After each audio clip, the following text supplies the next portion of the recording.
You listen to the news accounts of the U.S. military maintaining control of the Persian Gulf. And, so I say, for example, they've stopped ships and a cargo ship with a bunch of Chinese missiles, etc.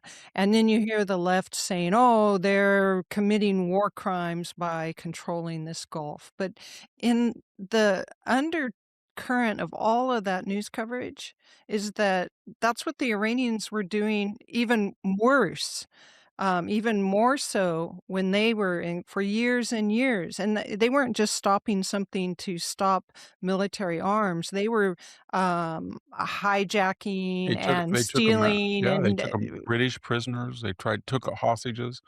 Whenever they had a Democratic president, Obama or Biden, they were emboldened. It's really disgusting to hear, this Ro Khanna, this, Democratic congressman saying that Obama was a great statesman, and they didn't do the under Obama, they lifted sanctions, and that was where the first initial cash infusions came in. So, they got all of this money, they were so embarrassed of what they were doing, they had to ship $400 million at night in frozen assets. They unfroze their assets, and then the Iran deal did not stop them from getting a bomb, it just delayed the trajectory. So Trump came in 2017 and stopped it. Well, they didn't even try to cheat because they thought he was crazy after he killed Soleimani and Baghdadi and ISIS. Biden came in. The first thing he did is he removed the terrorist designation of the Houthis. He separated us from Israel. Hamas got that message. Hezbollah, he did a deal with natural gas in Lebanon, and he empowered Hezbollah. And then with the Iranians, he begged them to get back in the deal. When they didn't do it, he rewarded their negativity by lifting sanctions. And that's where that period of 21 to 24 is when they went up to 60% enrichment. So we have this congressman there who just gets on Maria Bartoloma and he just starts lying, right? And he's been really one of the more unfortunate spokesmen because unlike a Chris Murphy or Tim Waltz, who are a buffoon, he always starts this moral argument. Another thing I think everybody's getting sick of is they say, this is fascism. Trump is a fascist. This is it's not that fascism is coming. They don't define their terms. What do you mean by fascism? Did he cancel an election? No. Did he try to gerrymander? Well, not as well as the Democrats are doing. Did he use the government to go after his presidential rival? So is he going to have Kamala Harris or Gavin Newsom be in 5 separate civil or criminal trials like Alvin Bragg, Letitia James, Fani Willis, Jack Smith? Going to do that? E. Jean Carroll? Maybe he's going to try to get him off the ballot. The 25 red states, are they trying to get a Democratic leading candidate off the ballot? Did he raid Kamala Harris's house? Did he raid Joe Biden's house? They hadn't done any of that. Um, did the attorney general say, I'm gonna put Steve Bannon, I'm gonna put Peter Navarro in jail for not honoring a congressional subpoena, but I'm Merrick Garland, I'm not gonna honor it. I'm not gonna. He hasn't done any of that. So they don't define their terms because if you look at what they did during the Trump years, and I haven't got into the 2 impeachments, which we're learning now that the Michael Atkinson, the Inspector General, he hand in glove with Adam Schiff and Eric Ciaramella and Vindman allowed that second in the first impeachment to proceed. And remember, in the first impeachment, this is very important. There were 15 or 16 people in the National Security Council in that room, and they listened to that phone call with Zelensky. They had no problem whatsoever. Some of them were holdover Obama people. Only Vindman did. And Vindman didn't even have the courage to become a whistleblower. So he called his pal Ciaramella. And then based on hearsay, this is what I heard. And then Ciaramella was basically saying, I heard what he heard. And then he disguised his name and played the wounded fawn, so you couldn't even talk about him. And then he lied, as did Vindman, when they went in to Adam Schiff and cooked up the whole process. And then each of those three people lied and said they had never colluded, and the inspector general knew they did, and he did nothing and allowed it to go on. And that was the first impeachment, and that followed to the day after the Mueller collusion collapsed. As soon as that collapsed, they said, take a deep breath, now we go into impeachment. And they ate up the entire 2018 and 19 presidential term of Donald Trump.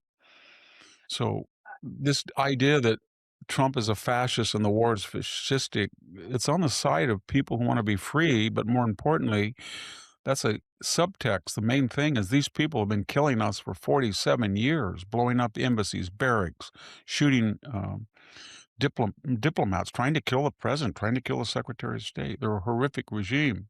They've killed hundreds of thousands of people worldwide. They're horrible.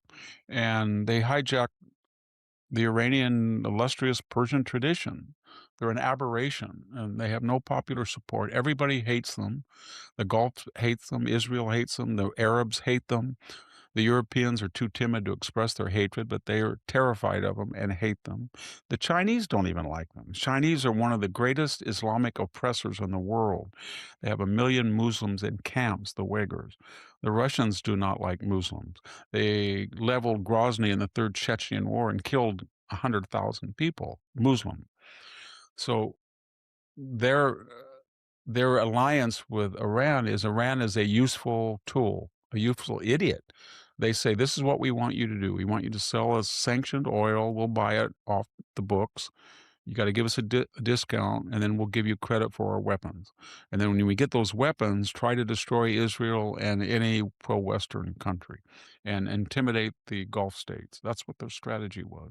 So, Victor, I was wondering about this. So, as we move forward, if we think about what Donald Trump needs to do, I think that warning the Iranians that they're going to hit the bridges and the power plants, et cetera, just gets them out to, as you said, they don't have any concern for people. And so they'll just bring their women and children out to protect these things. They My will, but thought, there's hundreds of bridges in Iran. I So you know, just say we're going to hit the bridges, and are they going to get people to come out every single day from dawn to dusk? No. no. You don't tell them. You just say one bridge today, one power plant. I'm not going to tell you where they are. If they start shooting at tankers or if they send missiles at the Gulf states or Israel or our ships support most importantly. And the point is that while everybody says the war's going south, we're losing, they're going broke. And they've lost $500 billion in a 50-year investment, essentially, in military, industrial, nuclear infrastructure and investment. It's gone. Th- They had over 12,000 targets, the Israeli and American Air Force. So they're going broke. And the question is now, will they be able to delay before they give up their enrichment and any claims that they're going to try to stop the blockade? Or um, will the propaganda campaign in the United States so embolden them and be so successful that they can drag this out for months and then get the Democrats elected to cut off funds? I don't see that happening, but that's their deranged strategy. Yes, it is deranged. And yeah, if I were Donald Trump, I would just say you can even dallying too much. Take a bridge out, take a power plant, Donald just Trump keep, does don't let not him want dally. if you're Donald Trump and you're in the Oval Office, this is what's happening. Someone comes in and says, I'm up for reelection. And we were a red state plus 10, but my polls show me even. I was 5 ahead before this war. The Democratic propaganda is killing us. Another senator comes in. Gas prices in my state are too high. When is this going to end? And the point is that he's trying to do something for the next century. If he can destroy this regime or destroy its ability to cause havoc, there will be a regime change. Not now, just like the fall of the Berlin Wall. Once you destroy the edifice of communism in that case, then the Soviet Union fell within 2 years and Eastern Europe was free within 6 months. That will happen. So his view is that this is a existential moment because it's going to change the entire Middle East. It already has. The Gulf states are now partners with Israel. And this is very interesting because if you look at the Democratic Party and the paleo right and Europe, they are more anti Israel than are the Gulf states right now. No question about it. And this is ironic because a lot of the people who have been hammering Trump about the war on the right have financial ties with the Middle East. And they're telling them, what are you doing trying to call off Trump? He's trying to eliminate this threat right across the Gulf from us that for 47 years has threatened to destroy us. And for the first time, we've had an American president that might just neuter them permanently. So be quiet. The whole thing is so misrepresented. And, there was I guess it was an MS, that's what they call MSNBC now. I think it was an anchor woman, and she was listening to some Democratic guest come on, and she finally said, "So you are saying," as Jimmy Kimmel said, "that you trust the Iranian government more than you do us." And you want to think, well, what do you trust, that they were telling the truth about nuclear enrichment? They just admitted they could make 11 bombs. Were they telling the truth about missile range? They said only 1,800 miles. It was going to go 2,500 miles all the way to Diego Garcia if it had not been knocked down. So that's what they do, is lie. But this Democratic Party, it's not the Democratic Party at all. It's something different, something weird. It's I thought it was just a socialist party, but it's almost becoming an Islamicist party because of the intense anti-Semitism.